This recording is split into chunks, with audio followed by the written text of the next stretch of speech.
Salut à tous et bienvenue dans ce nouveau live Twitch sur la chaîne We Are Thunder France. C'est Pierre qui vous parle. Je suis très heureux de vous retrouver pour un nouvel épisode. Bon, ça a été galère. On est en retard d'une demi-heure. Je dois vous avouer que ça a été une vraie galère avec OBS qui a fait une mise à jour et qu'on a perdu des choses. Voilà, c'était une vraie galère. On n'était pas loin d'annuler. Mais on est là avec une demi-heure de retard. Donc merci d'avoir attendu. Merci d'être là. Mais on est très content de vous retrouver. Ça faisait très longtemps qu'on n'était pas passé en live depuis le Thunder Quiz, je crois, hein, en fait, tout simplement.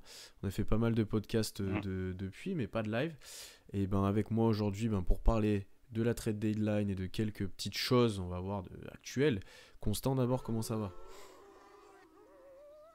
Ça va dans le chat, n'hésitez pas à dire si on nous entend, s'il n'y a Ouais. pas de problème. Déjà, j'ai vu, je suis arrivé en Vaut mieux que tu Godzilla arrives en là, grand déjà. qu'en petit, ça veut dire que ça marche bien. C'est en vrai. Ouais, je suis arrivé en Godzilla avec 2 framerates, donc là pour le coup, dis dans le chat si ça marche bien. Non, ça va, beaucoup de soucis techniques effectivement, hein, mais bon, on est là pour l'amour du Thunder. Et Ouais. puis bon, si on avait été en 18 victoires pour 34 défaites, on n'aurait peut-être pas fait le live, mais bon, les bons résultats font que on les présente malgré les difficultés Ouais. techniques. Et on est avec Charles-Élie aussi. Comment ça va, Charles-Élie? Bah écoute, ça va, hein. Malgré les difficultés techniques, c'est quand même un plaisir d'être là. Il y a quelqu'un dans le chat qui dit qu'il y en a qui travaillent demain, on essaiera de ne pas faire trop long. Mais Oui, bah, J'ai- nous aussi, nous C'est aussi. vrai. c'est vrai que c'est vrai que tout le monde travaille, mais bon, on est très, très content d'être là. Et en plus, comme tu l'as dit, les résultats sont là. Il y a le retour d'un joueur, on va dire, assez marquant. Donc on va parler de tout ça et ça fait plaisir. Ouais, donc comme ils nous ont dit, n'hésitez pas à nous dire si on doit faire des petits réglages son, etc. Vidéo, c'est un peu plus dur, mais son, on peut jouer un petit peu. Donc merci à tous d'être là. On est là aujourd'hui pour parler de la deadline, pour parler du retour de Chet, pour parler des derniers matchs. Je vois qu'il y a pas mal de gens dans le chat, donc n'hésitez pas à commenter en direct. On se remercie à tous ceux qui sont abonnés depuis la dernière fois. Il y a quelques minutes, J-Dub Beast, Nathan, donc merci à ceux qui nous ont rejoints. Et puis d'ailleurs, on en profite. Merci pour les 1000 abonnés YouTube. Enfin. On a passé Merci. la barre. Non, faut pas dire Non, enfin. non, Se c'est dit ce qu'on pas. on en a beaucoup parlé ces dernières semaines. Mais on l'attendait un Merci à petit peu. tous. Mais merci en tout cas à tous ceux qui nous suivent sur YouTube. Si ce n'est pas le cas, faites-le. Mais voilà, on essaie de réfléchir à comment on peut fêter ça avec une petite vidéo. On va réfléchir. N'hésitez pas à nous donner vos idées si vous avez des idées qui vous viennent. Mais voilà, en tout cas, merci beaucoup. Ça faisait un moment qu'on suivait cette barre-là, on s'en approchait, donc voilà, chose faite. Mais dans tous les cas, n'hésitez pas à nous suivre partout, toutes les plateformes d'écoute, etc. On va vivre une deuxième partie de saison et des playoffs. Dans tous les cas, ça sera mouvementé. Jusqu'où ça ira, on verra, mais dans tous les cas, ça sera mouvementé. Ah, le premier tour face à Ouais. Dallas là. Donc suivez ça avec nous, bien sûr, on sera là pour ça. Bon, passons aux choses sérieuses maintenant, on a fini de l'intro. On va parler de la trade deadline. Où Presti a été plutôt calme cette année encore, j'ai envie de dire. Il a rarement été très actif à la deadline. Hein. C'est pas le plus fou, surtout cette année. Hein. Il y a eu des petites dingueries. Donc ils ont été beaucoup parlé. On en parlera peut-être un petit peu d'ailleurs. Mais Sam Presti a été plutôt calme. Il a fait en gros un trade pour Daniel Theis, ou plutôt pour un pick de draft de 2031, un second tour. Contre du cash, voilà, c'est le seul trade qu'il a fait. Donc Sam Presti, même en étant... Non, il y a aussi un autre trade où il trade Oui, un c'est vrai. second tour. Un second C'est tour vrai. 2029 contre un Attention, hein. second Voilà, tour 2030. Attention. C'est un trade retentissant, on a quand reporté même. des assets C'est important d'un d'en an, parler. voilà. Mais oui, Voilà, C'est c'est juste, Sam Presti il est un peu perfectionniste, donc 5 et il 3 a ça fait 4 et l'emmerdait en 4. second tour de draft. Il a voulu Bon, avoir 4 et ça, on 4. va pas c'est trop ça. l'aborder, mais voilà, c'est juste repousser un asset. Mais le trade pour Theis qui a été coupé directement après, on verra pourquoi il a été coupé. Mais est-ce que, déjà, ça vous a surpris qu'on fasse encore ça en 2025 en étant premier de la ligue? Parce que c'est un truc qu'on faisait il y a beaucoup. C'est vraiment le petit truc de Presti, quoi. Ah, mais là, Pas choqué. franchement, si tu gagnes pas le titre, c'est mérité. Parce que là, tu fais des moves d'équipe, t'as l'impression, comme je dis, là, t'es en 18-36, là, t'es en mode, vas-y, franchement, que tu bouges pas à la deadline, d'accord, que t'ailles gratter un énième second tour pour Daniel Tice, en vrai, était-ce vraiment nécessaire? Bon, après, tu Ouais, prends c'est ça. toujours, mais Tu bon, prends. Bah après, ça change rien en vrai. Ça nous fait ni chaud ni froid parce que c'est toujours ça de gagner. Mais je pense que Presti, de toute façon, il est perfectionniste, comme tu l'as dit. Et même si son équipe elle est compétitive, il voit toujours loin et il se dit toujours que de toute façon, il faut essayer de construire sur le long terme le plus possible et avoir le capital pic le plus vaste possible. Donc bon, il fait des moves à l'après-ski, moi je suis pas du tout surpris de ce genre de move, mais voilà, ça a pas une énorme incidence dans tous les cas. Bah, en fait, c'est toujours bon à prendre, hein. Tu lâches C'est rien sûr. pour un second tour. Bon, voilà. Après, je pense que ce qui a marqué à ce moment-là, quand on a vu ce trade-là, c'est qu'on s'est dit, bon, on va rien faire. Moi, c'est ce qui s'est passé. J'ai dit, quand on en est à faire ça, soit t'as un gros truc qui arrive dans la minute, soit tu vas rien faire. Enfin, quand on Mm. vient à Oui. chercher ça, c'est que tes idées de trade, tes négociations, enfin, en tout cas, t'allais pas faire de gros mouvements. Et c'est peut-être ça le gros débat, c'est est-ce que, ben, dans le chat, mais vous aussi, surtout, vous aussi, est-ce que vous avez été déçu, surpris qu'il ne se passe rien, que Presti n'aille pas chercher un Cam Johnson, pour ne citer que ça? Pas surpris. Voilà, Alors, Honnêtement. alors, Bonsoir, non. vous avez vu mon chat? Il est de retour, hein? Vous avez vu le chat? Il est plus dans les jury report, hein? Comment ça, on annonce le jour de la trade? Vous avez vu le chat? Il est de retour, hein? Voilà, de mon avis sur la question. De toute façon, on savait que. On en avait parlé, je crois, quand on a fait le podcast preview de la saison. On avait dit est-ce qu'on part sur des moves durant la trade deadline. Presti, il l'a dit en coordonnées Ward, ça l'a Mm. refroidi. Donc à partir de là, tu savais très bien que tu n'allais rien faire. Et je pense que le fait d'avoir autant de blessés et autant d'absents te donne aussi un alibi pour dire on n'a jamais vu ce groupe au complet. Donc les défauts qui sont visibles et qui sont un peu gommés sur les 5 derniers matchs, on en reparlera après, et bah, de dire bah, peut-être qu'ils vont être gommés de par le retour des absents. Donc non, pas du tout surpris. Le point un petit peu positif, c'est que Cam Johnson, tu pourras toujours aller le chercher à la draft. Au moins, il n'a pas atterri dans une autre Mm. franchise. C'est vrai, il n'a pas bougé. C'est sûr. Non, mais de toute façon, je pense que personne ne s'attendait réellement de manière concrète qu'il y ait un gros move, comme tu l'as dit. Gordon Hayward, bah, c'était pas la bonne pioche la saison dernière, même si c'était aussi un trade pour libérer de l'espace dans le cap. Mais non, franchement, pas du tout surpris. Je pense qu'il y a peut-être des gens qui sont déçus de pas avoir de Cam Johnson, de pas avoir de move pour Trey Murphy ou Kevin Durant. Non, je plaisante. Mais, euh, mais non, l'équipe tourne bien et comme tu l'as dit, l'équipe ne s'est jamais retrouvée au complet, a le meilleur bilan de la ligue. Donc, tu peux pas vraiment lui en vouloir de ne pas bouger et de garder ce roster un petit peu tel qu'il est quand tu tournes aussi bien, quoi. Ouais, c'est ça. Moi, c'est pour ça aussi que je disais que cette année, on ferait rien, en tout cas à la deadline. C'est que déjà, je pense qu'il y avait une envie de tester ce roster-là au complet, ce qui n'a pas été le cas bah, depuis avant-hier, dont je sais plus quand on a joué, quand Chet a joué. Et encore, même maintenant, il Jamais, n'y avait pas tout le monde. Donc, Et encore, il n'y avait voilà. pas tout le monde. Et jamais, c'est ouais, jamais après, arrivé. comme tu l'as dit, Charlie Lee, cette année, le Thunder, on en reparlera, est archi dominant. Tu es en train de fracasser Ah bah, l'Ouest. Honnêtement, tu es tout seul dans ton monde au classement. Tu es tout seul dans ton monde en termes de rating, de tout ce que tu veux là depuis quelques temps. Et ça, avec Chet qui a presque pas joué, des role-players qui ont longtemps été décevants et là qui se réveillent un peu, en tout cas pour certains. On en reparlera aussi. mm, tout à Euh, fait. et mine de rien, t'as au moins une recrue qui pour l'instant se fondait très bien dans ton roster. On va voir comment ça se passe avec Chet, mais Hartenstein est parfait dans son rôle, il est parfait dans ce qu'on pouvait attendre, il fait encore des très bonnes perfs. Caruso, c'est un peu plus compliqué, mais les derniers matchs, tu te dis, bon, il y a quand même quelque chose, s'il reprend confiance et qu'il se met à jouer comme ça va être intéressant. Donc non, je suis pas surpris, je suis pas déçu parce que j'étais pas trop partisan du all-in sur Cam Johnson, etc. J'en avais parlé avec Constant et Tom, ouais, sur le tir, etc. J'étais moins friand que vous sur cet aspect-là.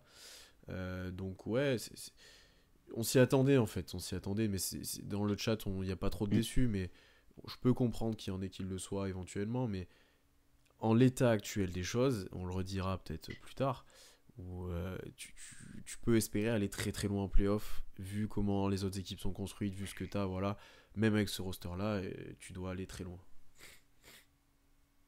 Ah, c'est un petit peu ce que j'allais dire. En fait, quand tu regardes les autres équipes de l'Ouest, on peut pas dire qu'il y ait de move qui m'ait fait vraiment peur et c'est même l'inverse. Bon, voilà, le big trade Lakers, Mavs, je pense quand même que c'est plutôt à l'avantage de Casey.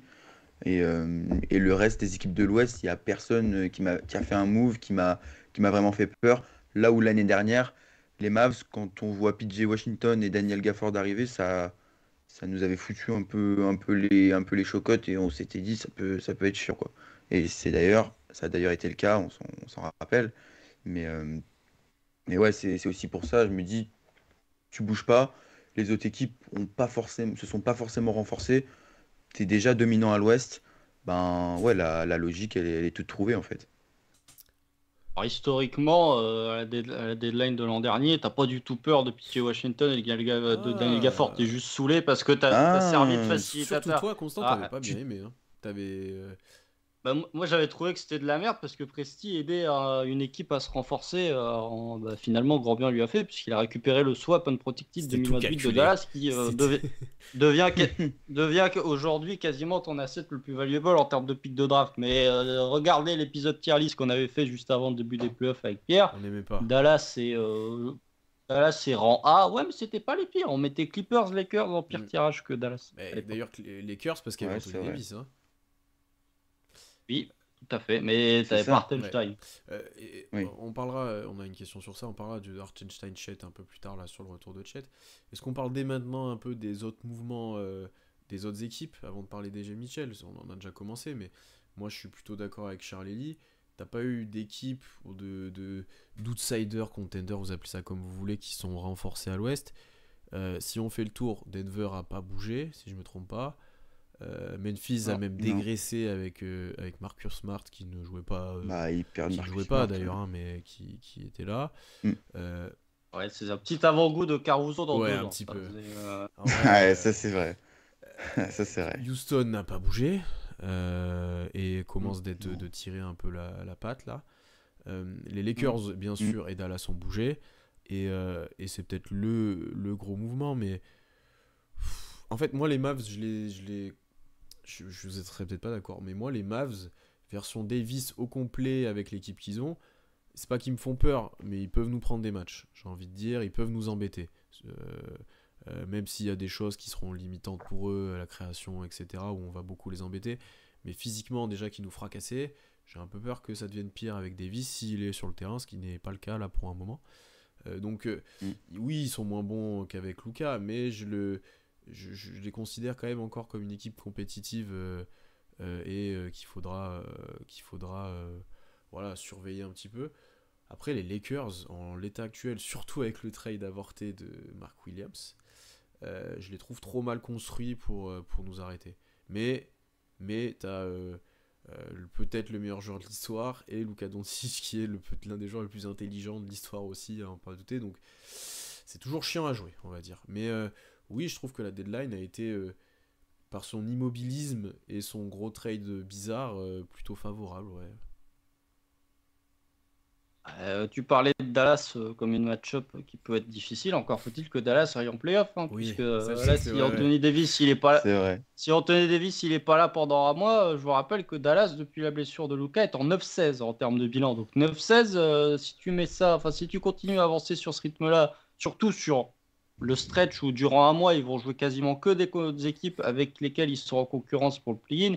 Ils vont jouer 2 fois Sacramento, 2 fois Golden State, 2 fois San Antonio. Ils ont que 2 matchs face à des équipes de moins de 50%, c'est Charlotte et New Orleans, pendant un mois. Tout le reste, c'est soit des concurrents directs, soit des équipes à plus de 50% de victoire. Donc si tu n'as pas Anthony Davis pendant un mois, surtout que tu n'as déjà pas Derek Lively, puis Jay Washington, il y a un coup il est là, un coup il n'est pas là. Donc il y a une vraie probabilité que Dallas n'aille pas en playoff. À partir du moment où Dallas ne va pas en playoff, la problématique est réglée. J'ai envie de dire sur la match-up. Et même sur le potentiel plus gros adversaire du Thunder. Effectivement, après, sur l'arrivée d'Anthony Davis, je me dis que oui, Dallas, c'est une équipe qui peut t'embêter, mais si Dallas veut vraiment jouer au jeu de on met line-up à 2 intérieurs contre line-up à 2 intérieurs, on voit qui c'est qui défend le mieux et qui c'est qui est capable de gagner au shot-making, je pense qu'OKC a quand même une bonne chance de remporter la série. Parce que défensivement, déjà, il arrêtera d'envoyer des trappes sur Luka Doncic, ce qui libérerait automatiquement les corners. Et puis surtout en attaque, bon, bah, ils perdent quand même. Ils t'ajoutent effectivement de la protection de cercle avec Anthony Davis, avec la line-up à 2 intérieurs, avec PJ Washington. Mais bon, si vraiment Dallas, tu fais une série entre OKC et Dallas, c'est peut-être une série où tu as une équipe qui dépasse les 100 points tous les 3 matchs. Mais si Dallas veut vraiment se lancer dans une guerre de tranchées défensive face à l'une des meilleures défenses historiquement de toute l'histoire de la NBA, bon courage à eux pour essayer d'en prendre 4. Et surtout, on est dans une situation où tu demandes à Kyrie Irving d'être quasi ton unique créateur, balle en main, dans une configuration de playoff 2025 face à Kayson Wallace, Lou Dort, Jalen Williams, Alex Caruso. Ouais, ça va être compliqué quand même. Ça va être très compliqué. Ça et l'historique de Hartenstein qui a toujours très bien défendu Anthony Davis. On l'a vu C'est sur vrai. le premier match face aux Lakers, d'ailleurs, Tout à le fait. match du in-season tournament. C'est vrai. Ouais, c'est sûr. Puis même de manière plus générale, les Lakers comme les Mavs, c'est deux équipes qui sont donc très chamboulées, qui vont devoir apprendre à jouer complètement différemment sur 30 matchs. Là où à côté, tu as OKC qui est un collectif super bien huilé, qui fonctionne très bien. Voilà, les Mavs construits autour de Luka Doncic, ça va pas être la même chose. Et évidemment, les Lakers vont devoir jouer autour de Luka Doncic avec Jackson Hayes en poste 5. Ça va pas être non plus super beau à voir. Donc là-dessus, OKC aura l'avantage. Et dans tous les cas, OKC a plus les armes que l'année dernière pour répondre parce que tu as quand même plus Josh Giddey, tu as Isaiah Hartenstein, comme tu l'as dit, constant, qui se rajoute à l'équation et qui te fait beaucoup de bien. Donc, D'ailleurs, ouais, de manière générale, ouais, la trade deadline est une réussite pour OKC. Et en plus, tu as le retour de Chet au même moment. Donc là, tous les fans et là-bas aux États-Unis, tous les insiders sont ravis. D'ailleurs, si je me trompe pas, sur les minutes de Chet l'année dernière contre Dallas, OKC gagne. C'est les minutes sans Oui. Chet qui étaient problématiques. Mais, Bah oui, oui. Ah bah, tout, Oui, tout à Qui, fait. tout à fait. qui le fait. seront Mais, peut-être moins maintenant, j'espère. Mais Bah bien sûr. bah après, si Marc Melo qui continue à nous filer 18 minutes de Non. Jalen, même quand Hartenstein et Chet jouent ensemble, Après, là, ça il peut, y ça a peut beaucoup vite tourner au d'absents en ce vinaigre. moment, on en reparlera aussi. Je pense que la rotation est assez courte. Quand il y a du Dillon Jones régulièrement, c'est que ta rotation, il y a des absences, il y a manque des gars. Ah, C'est sûr. ça dit un Jones, ouais, mais après, rapidement, sur le cas Lakers, il pouvait être inquiétant Ouais, avec l'arrivée je de suis Mark d'accord. Williams. Ouais, je suis tout à fait Même d'accord. si finalement, Mark Williams, défensivement, c'est quand même plus une passoire qu'autre chose. Là, tu es dans Euh, une. Mark T'es dans Williams, une... quand même, historiquement, il nous avait quand même bien emmerdé quand il était aux Hornets, hein. Ouais, Oui, quand c'est il joue, ça. quoi. Ouais. Quand il joue. Même, Quand il joue, bien même sûr, dans, mais même dans tous les cas, même si le trade avait été fait, il y avait de fortes probabilités qu'il joue pas de ça, toute c'est façon, vrai. qu'il soit pas dispo. Ça, c'est Mais c'est vrai. vrai que Jackson Hayes au poste 5, ou alors ils vont passer LeBron poste 5, hein, comme ce qu'ils font actuellement avant la blessure d'Anthony Davis et avant le trade pour Luka Doncic, les séquences de LeBron au poste 5. Mais déjà, c'est une équipe qui en soi n'a pas de pivot valide, alors qu'OKC en a deux, ce qui est quand même un avantage. Impression que les scénarios de l'an dernier se Ouais. sont inversés. Genre, t'as le secteur intérieur OKC et le front de court des Oui, c'est vrai. Lakers est un peu dépeuplé. Et puis surtout, ils sont zéro défense sur le point d'attaque. Zéro défense sur le point Ah d'attaque. bah, Austin Reeves est un défenseur correct, mais si c'est Austin Reeves, ton principal défenseur sur le point d'attaque pour lancer des playoffs, bonne Ouais. chance. Et surtout, si jamais ils veulent partir sur des profils hyper défensifs, type Jared Vanderbilt ou type Kevin Vincent, c'est des profils qui sont tellement pas viables offensivement, même avec des créateurs comme Luka Doncic et comme LeBron James, que potentiellement tu es capable d'exploiter ces mismatchs-là en les calculant pas s'ils se retrouvent ouverts à 3 points, en leur offrant un peu le même traitement que ce que les Mavs avaient offert à Josh Giddey l'an dernier. Donc non, tu es dans une situation où il ne faut jamais sous-estimer Luka Doncic et LeBron James sur une série de playoffs ensemble, quand même, faut pas sous-estimer. ça, Mais c'est effectivement, si on devait faire un classement des principales équipes qui m'inquiètent à l'Ouest, je ne mettrais pas les Lakers premiers. Mais on est dans une situation où, comme vous l'avez dit, pour moi, ça devient, et je l'ai déjà dit à Dunkebdo, ça devient de plus en plus. C'est un scandale si OKC sort pas de l'Ouest. Je vais le Ah, tout dire, à c'est un fait. Ah, scandale si mais OKC oui. sort. Hormis Ah, mais oui. blessure. Franchement, Hormis t'as blessure. de la marge. On est tous d'accord. Là, ça va être finale ou Puis bust. là, ouais, la trade deadline, déjà que j'y croyais, que à la preview, moi j'ai dit qu'on faisait finale NBA, là Ça t'a j'y rassuré, ouais. crois encore plus, Enfin, quoi. ça t'a confirmé. Ah ouais, ça m'a Ouais. conforté dans mon idée. Donc ouais, là, faut aller en finale ou rien. Et même au Pour titre ou finir rien. sur Dallas et les Lakers, autre point positif, c'est que Luka Doncic n'est plus dans ta. Ah non, non, ils sont pas dans la division Dallas, si Non, ça va, Non, non, j'allais non, dire non, une non, bêtise, non, j'allais dire non. une bêtise. Mais on sera plus tranquille, on va dire. J'ai l'impression qu'on joue plus Dallas que les Lakers, mais peut-être même pas en fait. Bah, Hmm, techniquement, si, enfin, avec le Ouais, on les a In-Season joués Tournament, plus. t'as eu un match en plus face à Dallas cette année. Et là, les Lakers, tu les as Ouais. joués qu'une fois et tu les joues deux fois en Par fin contre, de et ça, saison. tu l'avais bien dit, je crois qu'on se à Dunk Hebdo, les Lakers, avec l'aura qu'ils ont plus Doncic, risquent de pouvoir se structurer rapidement dans les prochaines années, on va dire. Oui, Ça risque d'être facile pour eux de Ah oui, signer par des contre, ça, joueurs, de c'est faire sûr. des trades, etc. On l'a déjà vu, effectivement. ah, surtout, ils ont récupéré leur Ouais, swap 2030 et leur Unprotected 2031. Donc, c'est incroyable. ouais, effectivement. Mais tu vois, si les Lakers, enfin, j'ai déjà dit encore une fois de Kebdo, mais pour moi, ils se sont trompés. Entre guillemets, c'est une opportunité de marché parce que c'est les Hornets qui les appellent. Mais du coup, on comprend mieux pourquoi ils les ont appelés. Mais si les Lakers avaient fait Walker Kessler, là, j'aurais su. Ouais, Là, là, ouais. effectivement, j'aurais fait oula, Ah ouais, là, ouais. oh là, on commence à y Ah avoir là, un oui. petit problème.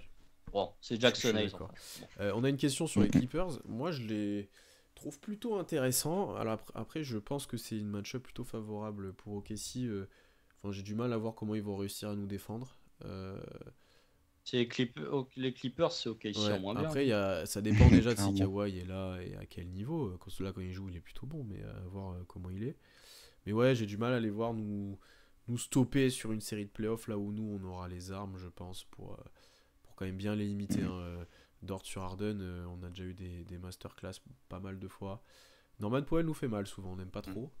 Mais globalement, c'est une équipe que je trouve plutôt bien, c'est une équipe qui me surprend, mais quand même un cran en dessous, ouais, j'ai l'impression. Ouais, puis Oui. tu regardes les Clippers, on les tape au complet, sans Ouais. Kawhi, sans pivot, avec J-Dub au poste 5. Donc, moi, sans paraître trop, pas trop ambitieux ou trop confiant, je vois mal une série où les Clippers peuvent en prendre 4 sur 7 matchs Ouais. à OKC. Ouais, clairement. C'est une équipe qui est axée très défensive, avec la majeure partie de leur apport au scoring sur le backcourt. Encore une fois, je crois que je l'avais dit soit dans la FAQ de Noël, soit dans la FAQ de Nouvelle Année. Je l'ai dit dans un épisode il n'y a pas longtemps. J'ai du mal à voir une série où tu peux te faire battre par un extérieur Ouais. sur 4 matchs. Ouais. Il a une telle capacité à défendre les extérieurs, peu importe la qualité, sauf Luka Doncic parce qu'il est grand, typiquement. Donc, sinon, tu te fais tuer par Kawhi Leonard, mais bon, Kawhi Ouais, Leonard en Kawhi. santé, c'est une grosse problématique. Et puis, même si là, il revient relativement bien, on n'est pas non plus sur un Kawhi des très très grandes années. Ah Donc, oui. pour moi, non. Tu vois, si on devait faire un peu poil à gratter, je mettrais même plus Minnesota que les Clippers. Mais on Ouais, avance là on déjà fait le, peut-être un, on fait le un sujet épisode. On fait la tier On fait list. la tier On fait list, la mais tier list, mais tu vois, mais voilà, je serais plus Minnesota comme poil à gratter qui, historiquement, est toujours un poil à gratter pour OKC on que les reparlera de Clippers. tout ça plus tard. Ouais. Il y aura un épisode spécial mm. tier list de qui on veut affronter en termes d'histoire, Quand cette année, on va rajouter les ouais, équipes de l'Est. Voilà. ouais. Et qui on veut clairement. affronter en termes de rivalité, qui on pense battre. Enfin voilà, on vous prévoira ça. Et bonjour à Tom aussi qui est dans le chat. Et force à toi pour les Open. Bon, la deadline est passée après tout ça. Et là, une fois le Daniel Theis libéré, Presti signe AJ Mitchell, chose dont on attendait. Même si le Belge est blessé là depuis un petit moment et qui reviendra, on l'espère, avant les playoffs avec un petit peu plus de rythme et quelques matchs pour regagner de la confiance. Mais Mitchell a eu un contrat garanti, il était entoué. 2 ans, 6 millions, et on a eu les détails il n'y a pas si longtemps que ça au final aujourd'hui. Ouais. Ouais. Il y a une heure, mais c'était Ouais. prévisible. 3 millions par an, team option sur la deuxième année, donc en gros, AJ Mitchell, on est sûr de l'avoir jusqu'à cette fin d'année, et l'année prochaine, bah, OKC décidera ou pas de le garder, ou alors décidera de le laisser devenir agent libre restreint en français, et pourra lui proposer un contrat ou s'aligner sur les offres, ou pourra le prolonger pour plus longtemps, enfin voilà, on aura le choix. Bon, on s'y attendait, on est content, et toi je crois qu'on sent, ça t'interrogeait quand même la durée du contrat. Bah, c'est pas que ça m'interroge, c'est quand tu vois 2 ans, tu dis, bon, sachant que cette année, ça compte pour un. Donc tu te dis, bah, dans 12 mois, il est free agent, quoi.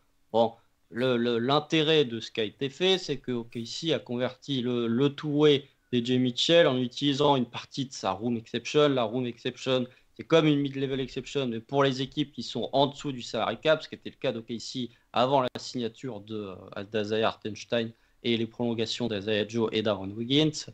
Donc, qu'est-ce qu'a fait Sam Presti? Il a donné 3 millions à AJ Mitchell cette saison, quand il aurait très bien pu lui donner beaucoup moins que ça. Rappelez-vous des contrats two-way qui ont été convertis, que ce soit pour Lou Dort ou que ce soit pour Aaron Wiggins, on n'était pas sur 3 millions la saison. Même avec l'augmentation du cap, tu pouvais lui donner moins. Ce que fait Sam Presti, selon moi, et selon pas mal d'observateurs qui sont beaucoup plus calés CBA, et justement Tom, s'il est dans le chat, il pourra me rectifier si je dis une bêtise, c'est plus, on te donne un petit bonus maintenant, on a mis une team option sur la deuxième année qu'on va refuser, comme ça a été le cas aussi cet été pour Isaiah Joe et Aaron Wiggins, pour que tu sois agent libre restreint et que tu prolonges sur la durée. Je ne suis pas surpris si OKC refuse la team option d'AJ Mitchell et finalement cet été le prolonge sur, je sais pas, 16 millions sur 4 ans, un petit contrat dans ce genre-là, un petit contrat sympathique. En tout cas, le prolonge sur la durée. Et surtout, le dernier aspect, peut-être que AJ Mitchell a signé un contrat de 2 ans parce qu'il veut tester le marché plus rapidement prévu. Peut-être que OKC n'a donné que 2 ans de contrat à Jay Mitchell parce qu'ils savent qu'il y a Nikola Topic qui joue pas cette année et que l'an prochain, Topic va avoir des minutes et que peut-être Jay Mitchell sera un peu moins valuable, on va dire. Mais je pense plutôt sur la première option et je vois pas. Là aussi, il n'y avait pas de timing, enfin, il n'y avait pas besoin de presser la signature parce que Jay Mitchell, dans tous les cas, était blessé, donc tu n'étais pas pressé par le fait que il a joué tant de matchs avec l'équipe, faut convertir son two-way, etc., etc. Donc non, je pense que c'est une situation qui est bien maîtrisée de la part de Saint-Presti, où voilà, tu lui donnes un petit bonus cette année, une team option sur la deuxième que tu vas refuser, tu peux le prolonger sur la durée. Après, le dernier truc que je dirais sur le cas AJ Mitchell pour conclure un petit peu, c'est qu'avec sa signature et potentiellement si tu viens le prolonger sur la durée, Casey a déjà 15 joueurs sous contrat pour la saison prochaine, en incluant AJ Mitchell, sachant que tu as entre 1 et 3 pics de draft en l'état pour la draft 2025. Donc, il y a moyen qu'il y ait du turnover. Je ne suis pas sûr que si je m'appelle Jane Williams, Dion Jones ou Span Yang, je sois encore là d'ici l'Opening Night 2025 du C'est côté de incroyable Kiss. ça d'ailleurs. Tu es déjà 15 joueurs sous contrat potentiellement pour l'année prochaine. Tu peux garder tout C'est ton fou. roster, tout va bien. Non, moi je suis d'avis que le contrat est de cette forme parce que ouais, t'attends de voir en fait quand il va revenir comment peut-être ça va se passer. T'attends de voir avec Topic quel niveau il alignera et que t'as pas de certitude non plus avec sa blessure. S'il avait continué là toute la saison comme il jouait, t'aurais un peu plus de certitude, t'aurais peut-être été plus serein. Là, ouais, je suis d'accord avec toi que il y a peut-être un petit truc à regarder quand même, comment tu pourras l'utiliser l'année prochaine, est-ce que tu voudras le prolonger, etc. Bien que là, on est fan du joueur, hein, honnêtement, de ce qu'il a montré, mais il y a quand même des incertitudes à ce niveau-là. Sur le papier, Topic est censé faire ce qu'il a fait là en mieux, en soi. Donc c'est ça qui est aussi embêtant pour Ouais. lui. Donc il tire à C'est ça 40% qui est, à 3 points, ouais, c'est la bon grosse. il est dans la création, drive, etc. Normalement, j'attends de voir. Après, ouais, moi je suis pas tant surpris que ça. Je trouve que ça te laisse pas mal de marge de manœuvre, que ce soit pour cet été ou pour la suite. Et que, ouais, un contrat plus long, bon, après non garanti, t'aurais pu jouer un petit peu là-dessus, c'est vrai. C'est vrai. Mais j'étais pas particulièrement choqué, moi, de ce qui lui a été proposé. Et même plutôt content pour lui, hein, parce que du coup, il pourra jouer les playoffs et il sera au moins dans l'effectif jusque la fin de saison. Mais ouais, je sais pas. Non, bah, vous avez été bien complet de toute façon, mais oui, déjà quand même dire que c'est mérité pour Mitchell, 38e choix de draft, qui a été en two-way, et qui a directement montré ce dont il était capable et qui allait chercher ce contrat. Et d'ailleurs, Brandon Carlson Ouais, a, on avait le a pris la place en mérité two-way, en aussi. two-way Mérité contract. aussi, lui. Pareil, mérité. À chaque fois qu'il est rentré, il a montré des bonnes choses, il s'est montré utile. Donc, donc ça, c'est super. Et oui, je suis globalement d'accord avec vous, pas forcément surpris.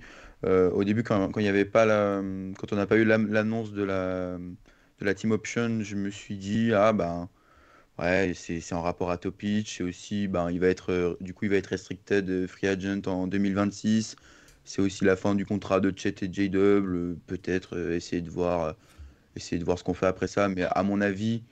Voilà, la player option La la team. team option, pardon, va être déclinée et ils vont lui redonner un contrat sur 4 ans sur le long terme Voilà. s'il n'y a pas de problème ou s'il se passe quelque chose, mais à mon avis, c'est ce qui va se passer. Pas sûr, moi. Moi, je pense, hein. Parce que est-ce qu'il aura de la valeur est-ce que quelqu'un lui fera une offre haute qu'Okessi. Enfin, tu vois, t'es serein, je pense. J'en sais rien. Ouais. Je sais pas. Ouais, mais je pense. Enfin, en fait, c'est bien le genre de Presti de décliner l'option comme il l'a fait pour Wiggins, pour Joe, il l'avait fait pour Dort, et directement donner un contrat garanti sur le long terme si ça marche bien, tu Ouais, vois. après, t'avais un peu plus de matchs quand même, hein. Ouais, t'as plus de certitude, c'est sûr. Ouais. Mais après, même pour Mitchell, c'est pas tellement à son désavantage s'il décline pas la team option. Ça veut dire que ça lui laisse encore un an pour prouver ce dont il est capable, et ensuite être restricted free agent et voir un petit peu s'il y a des équipes qui s'alignent sur lui, quoi. Sachant que, et là pour le coup, c'est Tom qui me l'a appris, le Tom de Kebdo, donc je le remercie, que pour des restricted free agent, tu ne peux pas utiliser normalement d'exception pour le Mm. signer. Donc tu peux pas utiliser ta mid-level exception, tu peux pas utiliser ta room, tu peux pas utiliser ta biannual. Tu es obligé soit d'avoir du cap space pour le signer, même si bon, il va pas demander 15 patates la saison, et soit du cap space, soit un sign and trade. Donc déjà, ça limite le potentiel nombre d'acquéreurs, on Ouais. va dire, pour AJ Mitchell. Non, moi, je pense qu'il va rester, mais peut-être sur un contrat de 3 ans, genre 2 ans, plus une anti option potentiellement. Voilà, ça parle d'éviter de faire une John Conchard, effectivement, du côté de Memphis, qui, avec ses 7 millions, euh, pose un peu problème pour certaines extensions de certains jeunes de Memphis, on va dire. Mais si jamais Jay Mitchell venait à avoir 7 millions, je serais très surpris. Mais non, moi, je pense que tu es dans une situation où tu vas peut-être le signer sur 3 ans, tu vas voir comment ça va se passer avec Topic, tu vas voir comment ça va se passer avec la draft, et peut-être que le signer sur 3 ans avec un contrat très team-friendly, tu n'auras peut-être pas une utilité toi en tant que tel, mais tu vas peut-être faire de la rétention de valeur, et du coup tu peux avoir un joueur que tu peux potentiellement inclure dans un trade, potentiellement pour... si jamais tu es un peu short au niveau des salaires, d'ici 18 mois, quand tu auras les extensions de J-Dub et qu'il faudra faire du dollar pour dollar, bah, tu Mm. pourras peut-être insérer le contrat de Jay Mitchell dans ce domaine-là. C'est Donc, vrai. non, pour moi, il n'y a pas, y a pas y a pas d'intérêt, entre guillemets, à laisser être free agent en 2026. Je pense que la team option sera Et puis t'as un refusée. role-player quand même pas cher, qui était quand même intéressant. Ouais, Mm. surtout que Un KC a besoin, besoin ouais, Bah, besoin c'est de un joueurs. profil, d'avoir ce nécessaire. type de joueur, mais surtout KC a besoin de bons deals Mm, financièrement mm, parce que ça va Mm, commencer à coûter très cher mm. et que déjà tu as entre guillemets un mauvais deal avec Alex Caruso, ce qui dans les books coûte déjà cher d'avoir un mauvais deal pour un contender. Il y a l'extension de Lou Dort que je surveille, mais qui lui aussi va être éligible à une extension cet été. Donc ça peut être un été où l'argent va couler à flot du côté de KC. Avoir un petit AJ Mitchell qui te prend 1,50% du cap, c'est peut-être Je pas vois plus pas mal, comment finalement. Ludort prend moins que Caruso, hein. C'est assez dingue. Ah Non, ouais, mais ben, comment il prend? Oui, c'est là, oui, j'ai du mal. toute la Ouais, problématique de dire C'est que assez dingue. il faut des bons c'est deals sûr. finalement. Mm. On a cité Brandon Carlson qui a pris le spot en toué. Et voilà, le Thunder a fait sa trade deadline. Voilà, n'a pas trop bougé, n'a pas voilà. Et puis après, ben comme même Shams l'a dit, je crois, en fait la recrue de la trade deadline, c'est Chet Holmgren. Mais Bon, il l'a piqué à ouais, Nick Duncan. Chet Holmgren qui est revenu du coup, allez légèrement plus tôt que ce qu'on avait imaginé. On avait imaginé après le All-Star break. Et là, on a gagné allez, une petite semaine de travail, de reprise de rythme, etc. On a Ouais, gagné trois 3 trois matchs. matchs. Oui, si, ce qui s'y joue les deux là. Ouais, si, parce que l'autre Si, sort si. back-to-back. Non, il y Mm. en a 4. Oui, il faut. Il y a Pels, Ouais, bah, Heat et Wolves. ah, Et Heat Wolves sort back-to-back. ouais, mais est-ce que. Ah oui, ouais, t'en enlèves déjà un, toi. T'es sûr, ouais. Bah, il y a celui de ce Toronto, soir. Pels et un Ouais, des deux, ouais. quoi. On aura On gagné 3 verra. matchs. Bon, peut-être qu'il pourra tout jouer, on sait pas. On verra. Mm. Euh, Pas sûr, ça. mais quand même un retour qui a fait plaisir, bien entendu. Bon, on n'a pas grand-chose à dire sur son retour. On l'a vu 22 minutes, je crois qu'il a joué le premier match, donc assez peu. Mm. Mm. Moi, de ce que j'ai vu, et on nous demandait ça, défensivement, bon, c'est Chet Holmgren, concrètement. Hein. C'est Ça plutôt va. honnête. 4 Énorme. contre en 22 minutes, on était plutôt pas mal. Le dernier sur Scotty Barnes, c'est quasi la Rassure même un peu, action que ouais. celle où il se pète Ça la hanche. rassure un peu, ouais. Donc ça va, c'est toujours un taré. C'est bien. Offensivement, maintenant, Pas la rouille est un peu plus présente, j'ai envie de dire. C'est un peu plus compliqué. Oui, d'accord. C'est sûr. J'en parlais en off avec Charlet. On va attendre un plus grand échantillon de matchs, mais je l'avais déjà dit à l'époque de la Summer League 2022. Ça remonte. Hein. Je n'aime pas quand Chet joue au poste 4. Même pas quand il joue au poste 4. Alors, la problématique, c'est que J-Dub se plaît mieux en ailier, en poste 3, là où Chet, je le trouve plus utile au poste 5. On va voir encore une fois sur plus de matchs. Là, il revient, il est un peu rouillé. Sur la fin de match, il est un peu carbo aussi. Donc, on va voir comment ça va se passer. Mais j'avoue que dans une situation où tu mets Chet en spot-up shooter dans le corner défendu par un ailier, c'est un peu du gâchis. Donc, voilà, c'est juste mon ressenti sur ce match-là, qui est un match de reprise. On va voir comment ça va se passer sur d'autres matchs. On va voir comment ça va se passer quand tout le monde va revenir. Est-ce qu'il va reconduire la double line-up Chet Hartenstein? Mais effectivement, pour une équipe d'OKC qui en début de saison a fait des line-up très On est petites, grand. regardez le Ouah. starting five face aux Raptors, c'est chez Aaron Wiggins, J-Dub et la double line-up Hartenstein-Chet. Oh là, t'es sur du tall ball de compétition. Là. Il n'y en a pas un qui fait moins d'un mètre On a gagné au 96 rebond bizarrement ce et t'en match. as deux. Ouais, bizarre, mais on reparlera Ouais. du rebond après. Ok, ici, il Oui. est quand même en train de bien performer, et ça, pour le coup, c'est à mettre au crédit d'Hartenstein. Mais j'avoue que j'attends un plus gros échantillon pour avoir un avis clair et défini. Et sur ce premier match, 7 en 4, c'est toujours pas ça. Moi, évidemment, sur 22 minutes et sur un match de reprise, en plus dans une situation sur laquelle on l'a très rarement vu, en poste 4 avec un poste 5 de métier, voilà, forcément, je vais pas, on va pas être, on va pas fixer des conclusions sur ce match, mais en tout cas, en défense, évidemment, c'est toujours du Chet Holmgren de très haut niveau. Voilà, on l'a reconnu immédiatement. Au bout de 2 minutes, il fait un énorme contest. Je crois que c'est sur Dick, alors qu'il est super loin de lui. Enfin, la mobilité, y a pas de problème là-dessus. Donc moi, j'ai été rassuré là-dessus. Voilà, sur les close-out, il monte sur les gars sans sauter, il reste devant. Enfin, il m'a vraiment impressionné. Mais bon, voilà, c'est ce qu'on attend de toute façon de lui en défense. Maintenant, voilà, en attaque, je m'attendais pas à ce qu'il soit à ce qu'il revienne comme un foudre de guerre. Voilà, c'était compliqué sur le dribble. Voilà, plein de fois, Ça, il c'est pousse. Chet, ça. Oui, mais c'était encore pire que d'habitude. Genre, à chaque fois qu'il a drivé, j'avais l'impression qu'il savait pas trop, qu'il avait pas trop le ballon en contrôle. Voilà, il se fait contrer, le tir, il prend un 3 points. On sent que c'est poussif. Mais, euh, mais après, évidemment, on peut penser que c'est du gâchis de le voir dans le corner à attendre en poste 4. Maintenant, je m'attendais à ça. Et si on continue à vouloir travailler sur la line-up avec Hartenstein, on va évidemment le voir dans cette situation. Mais ce que j'ai aussi trouvé quand même intéressant dans les minutes où il était avec Hartenstein, c'est qu'on l'a quand même vu, on les a quand même vus s'échanger la balle. Il y a plusieurs fois où il y a un écran off-ball de Hartenstein pour Chet quand il est dans le corner. Ensuite, il reçoit la balle et il joue. En fait, il y a carrément Hartenstein qui fait un écran à Chet.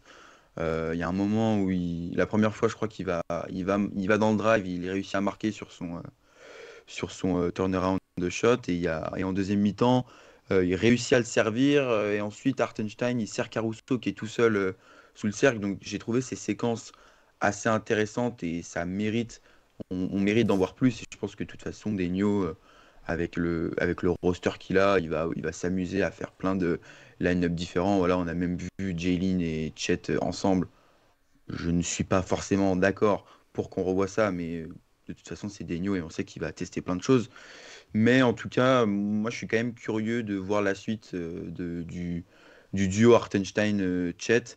Voilà, pourquoi pas avoir plus de fontaines d'écran sur J-Dub ou Shea ou sur du Joe en off-ball, du pick the picker. Enfin voilà, il y a plein de choses intéressantes à explorer.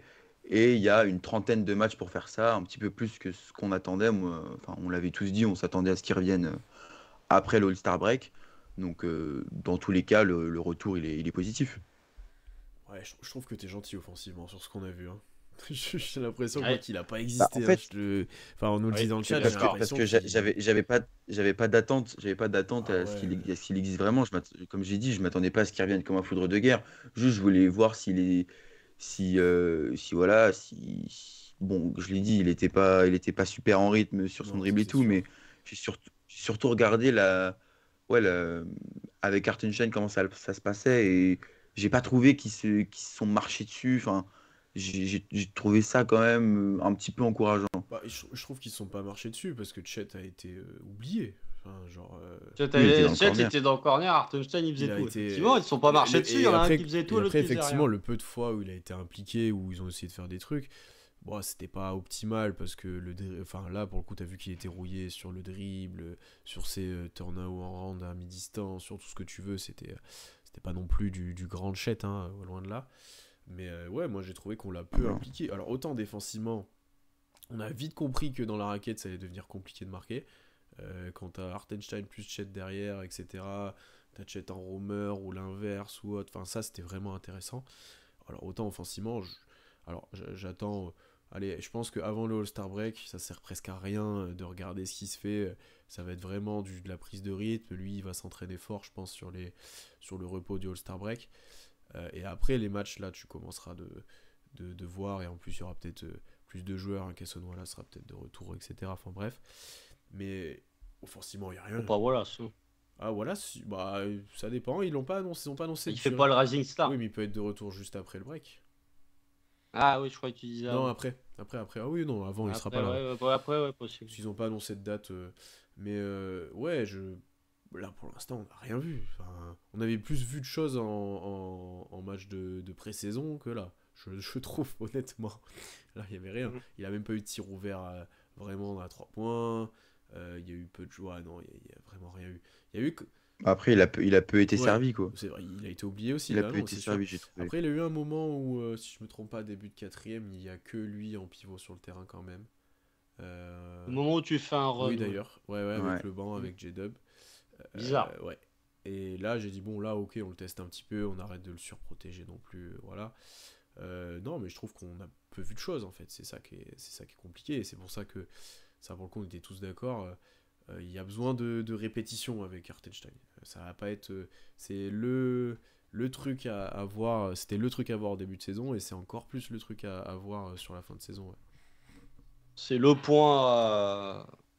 C'est le point à surveiller d'ici les playoffs, j'ai envie de dire. Bah, c'est sûr. Mais pour moi, c'est le point à surveiller, mais enfin, pas uniquement offensivement, mais on sait qu'en défense, en vrai, ça va. Ça dépend aussi de la match-up, mais j'ai pas vraiment d'inquiétude sur le fait que Oh, ça défense, marche ça va. bien quand ils Défense, sont les on est deux sur le serein, je terrain. pense. Hein. Franchement, on est très serein. Non, défense, il n'y a pas de Très problème. serein, mais Mais offensivement, c'est sûr que c'est la grosse question. Et comme j'ai dit, bah, tu as une trentaine de matchs pour venir. S'il n'y a pas de blessure, on touche du bois et on espère qu'il n'y en aura pas. Et qu'ils vont pouvoir développer des automatismes tous les deux. Maintenant, à voir si Denio il veut garder le starting five comme ça. Je pense qu'il va continuer à essayer de les mettre tous les deux ensemble. Maintenant, non, il va adapter Je on sais n'est pas pas. à la. en fonction de l'adversaire. Ouais, je pense aussi. Ouais, oui, face aux adversaires, il y a des chances, mais je pense Je pense que qu'il va la quand line-up même essayer finale de. n'est pas Hartenstein. Ah, la Ça line-up l'était déjà finale, je pas sais en pas. pré-saison. Enfin, vraiment, Après, tu en fais pré-saison. tout le monde est en santé. Bah, en pré-saison, on n'a pas vu Caruso titulaire et finalement, ça s'est bien retranscrit sur le restant de la saison régulière. Mais tout le monde est en santé, hormis si tu joues voilà, les Baobabs là, de Dallas, ou si je sais pas, tu joues Denver et du coup, tu as vraiment envie de quadriller Jokic. Pour moi, genre, si tu joues, je sais pas, si tu joues Boston, si tu joues, enfin, n'importe, si tu joues Memphis, etc., tu mets pas la double line. Mm. Je pense que Degno Ah ne met oui, pas la double line. oui, oui. Hmm. Je sais Tu pas, mets à Case, tu voir. mets Wallace, je pense, en vrai. Ouais, moi je pense Oui, que tu tu mets mets Wallace. qui marche Ou, plutôt ou, bien là, ou, ou dernièrement. Wiggins qui est très fort. Oui, puis après, t'as J-Dub qui est quand même beaucoup plus. Qui est énorme en défense au poste 4 là où l'année dernière, t'es peut-être un petit peu plus d'incertitude, quoi. Ouais. On a une question. Enfin, et son shoot monte plus haut qu'avant sa blessure? Non. Alors là, avec le peu qu'on l'a vu tirer, c'est dur à dire. On a vu un seul Ouais. tir à Ouais, on 3 a points. vu un seul tir. C'est aussi ça la problématique, c'est que quand tu as, enfin, on peut dire oui offensivement machin, mais quand tu as ton starting five qui est en dehors de chez Gideus Alexander tire 9-3 points en je sais pas 150 minutes. Ouais. Waouh, le spacing là, c'est compliqué, c'est pour ça. Ah, ça Vraiment, le spacing marche mieux quand Wiggins en prend 11 ou 12. Ouais, mais Wiggins, parce qu'il l'aimait. on parlera de Wiggins après, mais enfin, on dira tout le bien qu'on pense des performances récentes d'Aaron Wiggins après, mais tu es dans une situation effectivement où c'est dur. Et puis, on l'avait déjà souligné avant sa blessure, Chet, il n'avait pas pour objectif d'augmenter son Non. volume à 3 points. J-Dub n'a pas eu vraiment pour objectif d'augmenter son volume à 3 points non plus, et puis surtout, il ne met pas dedans. Donc, factuellement, même si OKC, on en reparlera aussi après, a bien réduit sa fréquence de tir à 3 points tentés depuis le 1er janvier, ce qui amène à un boost d'efficacité, ce qui n'est pas complètement illogique, on va dire. Mais là, il y a quand même une limite, quoi. Genre, t'es pas Denver non plus en termes de fréquence de 3 points. Il y a un peu de spacing, fait pas de mal. Ouais.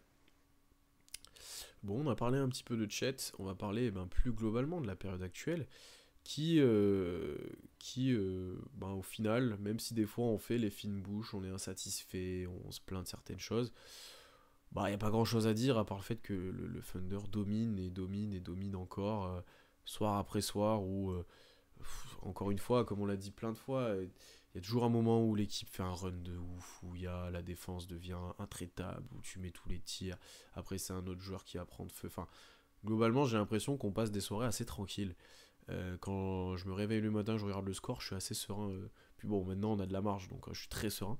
Mais ouais, on continue de dominer. Qu'est-ce qui vous marque là un petit peu plus actuellement? Bon, je pense qu'on va parler de Aaron Wiggins et des autres role-players, mais de quoi vous avez envie de parler? Déjà, il y a deux trucs que j'ai envie de citer. Sur la question des matchs tranquilles, OKC a joué 16 matchs dans le clutch cette année. C'est 29e de la ligue. Les derniers, ce sont les Wizards. Oui, parce que c'est l'autre, c'est dans Pour l'autre sens. pour une autre raison. Pour une autre raison. Pour une autre raison. Et la stat que j'ai postée sur Twitter et que je vais vous voir sortir ici. OKC, depuis le 1er janvier, c'est la meilleure attaque de NBA, c'est la meilleure défense de NBA. Voilà, depuis le 1er janvier, Et OKC. le meilleur bilan. Meilleure défense, meilleur bilan, oui, ça va de soi. Et surtout le net rating. Quand t'es meilleure attaque, meilleure défense, si t'as pas le meilleur bilan, c'est bien. Ou même si t'as le meilleur net rating, c'est logique. C'est toujours bien de le préciser. Net rating encore, tu peux, parce que tu peux gagner des matchs de 50 et en perdre de 1, donc ça influence pas trop ton net rating. Quand t'es meilleure attaque et meilleure défense, ça va. Et puis le net rating, 18.4. Le deuxième, c'est Denver qui est à 8.6. Voilà, il y a 10 points d'écart de net rating entre le premier et le deuxième. On parle quand même d'un stretch de 20 matchs. Hein. C'est pas rien, c'est un quart de saison. Depuis un quart de saison, OKC est sur des standards qui sont historiques de toute façon. C'est vrai qu'on râle là. Il y a eu un stretch un peu. Il y a eu un stretch pas terrible là. Il y a la défaite à Dallas qui fait tâche. Enfin, bon, il y a la défaite à Dallas sans chez, mais il y a quelques victoires qui sont pas trop convaincantes. Il y a des victoires qu'on a jouées dans le 4e quart-temps. Voilà, c'est ça. Il y a quelques matchs où tu es en mode, c'est pas foufou. Le match à Philly, notamment, où tu es en mode, celle-là, elle est pas incroyable. Les Blazers. Ouais, mais en fait, Portland, c'était une équipe qui était rétrospectivement, tu te dis, t'as bien fait de le prendre parce que finalement, pas si mauvais, Portland, Portland, à un moment, ils Mm. étaient sur 9 wins sur les 10 derniers matchs. La seule Ouais, défaite, bah oui. c'était OKC. Donc, mais t'as le match à Utah où voilà, c'est pas Oui. terrible. T'as le match à Golden State. Enfin, voilà, t'as 2 semaines où t'es pas terrible, mais malgré ça, t'es en domination. Voilà, tu gagnes, bien sûr. Tu domines complètement. Et puis, t'as des situations où effectivement, Shea joue pas, Shea a, je crois, loupé 25% des 4e cartons cette saison parce qu'il y avait des blowouts dans tous les sens. Et encore contre Memphis, il revient parce que ça craque un petit peu, ça fait un peu caca Il avait culotte. presque pas besoin en vrai. Hein. Franchement, il rentre à 5 minutes ou même pas. je crois Ouais, mais sur, il fallait qu'il croque. ouais, Il fallait qu'il croque. Là, c'est le seul match, et c'est d'ailleurs assez paradoxal, c'est que c'est le seul match c'est le match où Shea est pourri, où tout le reste est quasi parfait, Oui. du premier jusqu'au dernier joueur de la rotation. Mais voilà, OKC est dans une phase de pure domination. On est dans des net ratings où il n'y a que les Bulls de 96 qu'on fait mieux. Faut quand même bien. Pas mal. Faut quand même bien se poser sur la phrase et bien assimiler le fait qu'en termes de net rating, il n'y a que les Bulls de 95-96 qu'on fait mieux pour l'instant. On a 51 matchs joués, donc là on commence à arriver sur la fin de saison. Et puis t'es historique au niveau des wins à plus de 10 points. Si tu restes à ce rythme de croisière là, tu peux être premier all-time, sachant que la 2012-2013 était déjà très bien classée, une équipe mésestimée, merci Patrick Beverley, mais voilà, domination qui, à chaque victoire engrangée, à chaque blowout engrangé, nous amène un peu plus de confiance, un peu plus d'exigence sur les résultats du Thunder, passé la mi-avril, j'ai envie de dire. Ouais, c'est vrai. Ouais, clairement. De toute façon, tu l'as dit, hein, Thunder continue à être la meilleure équipe de la ligue et récupère Chet Holmgren. Donc c'est là que c'est en plus très terrifiant. C'est que tu as une défense qui est historique, mais qui peut l'être encore plus avec le retour d'un candidat Deepoy s'il joue. Mais oui, clairement, une énorme domination. On en a rapidement parlé tout à l'heure, mais ce qui est intéressant sur le stretch là, de 20 matchs de l'année 2025 et surtout sur les 5 derniers, c'est le rebond. Voilà, un domaine où, voilà, ok, ici on s'est beaucoup plaint. L'année dernière, c'était encore pire. Cette année, c'était un petit peu mieux. Mais là, depuis 20 matchs, pour ressortir un petit peu les stats, je crois que sur l'année 2025, on est septième au rebond percentage, sachant qu'on est 21e sur la saison, il me semble. Et sur les 5 derniers matchs, on est premier. Donc c'est évidemment hyper encourageant et on le doit à Hartenstein, mais aussi à d'autres joueurs de la rotation comme Wiggins qui en prend sur les 5 derniers matchs 2 fois plus de 10. T'as Kenrich qui se bat énormément. Jalen, s'il y a bien un truc qu'on peut au moins ne pas lui reprocher, c'est qu'il se bat au rebond. Et notamment au rebond offensif, on est, je crois, 19e sur l'ensemble de la saison et 12e au rebond offensive percentage sur l'année 2025. Donc non, là-dessus, c'est hyper intéressant et au-delà des stats, ça se voit vraiment dans le jeu. J'ai pas regardé les stats des points sur seconde chance, mais j'ai l'impression qu'on en met un paquet depuis 15-20 matchs et surtout sur les 5 derniers. Je crois que contre les Kings, on, on prend 70 rebonds, dont 20 rebonds offensifs. Truc qui était complètement impensable pour OKC. Donc, C'était le record de saison avant le match face à Memphis. Enfin, jusqu'au match face à Memphis. oui, voilà. Donc non, super impact au rebond, super dévotion de soi. Donc voilà, le Thunder continue de progresser, même dans les domaines où il est on va dire, où on avait le plus de choses à dire. On a toujours des choses à dire, comme tu l'as dit, il y a eu un stretch où c'était un peu plus compliqué en défense, on revenait un petit peu moins, et puis on affrontait aussi des profils de joueurs qu'on n'aime pas trop, les Andrew Wiggins, Niav, Dia, les PJ Denny Avdija, Washington. PJ Washington, etc. Mais non, globalement, c'est évidemment très satisfaisant. La seule équipe de la ligue à ne pas avoir atteint les 10 défaites. Donc je crois il me semble que là, du coup, on est déjà à plus de 50% de victoire. Je crois que c'est la 13e fois depuis 2010. On a égalité là-dessus avec les Celtics. Donc là, c'est juste pour montrer un petit peu la, la longévité du Thunder depuis sa création, globalement. Mais non, voilà, très, très satisfait évidemment du Thunder et notamment de Shea qui, depuis qu'il a goûté au match à 50 points, ne peut plus s'arrêter, j'ai l'impression. C'est devenu de l'eau à faire 50 pour chez maintenant. Exactement. Même, Ouais, mais même pas joueur de la semaine, là, c'est Jokic. oui. Même pas joueur du mois ouais. non plus. Hein. Ah, du mois non plus, bah non, c'est Jokic, bien sûr. Il faut quand même ménager un peu le Tu vas suspense. voir, il l'aura pas. Il va pas l'avoir. Les deux, C'était quand même pas mérité, hein. les deux OKC Denver du mois de mars la consécutive vont pas se vendre tout seul. Il faut quand même vendre. Il faut vendre un petit peu le truc. Mais effectivement, bien sûr, il faut vendre à duel. Il reste que ça sur la fin de saison. Mais effectivement, juste avant de te redonner la parole, Pierre, juste pour illustrer à quel point le Thunder domine, vous savez, il y a les four factors. Donc en gros, le point par possession, le FG, le pourcentage de rebond offensif, le pourcentage de turnover et le free throw rate.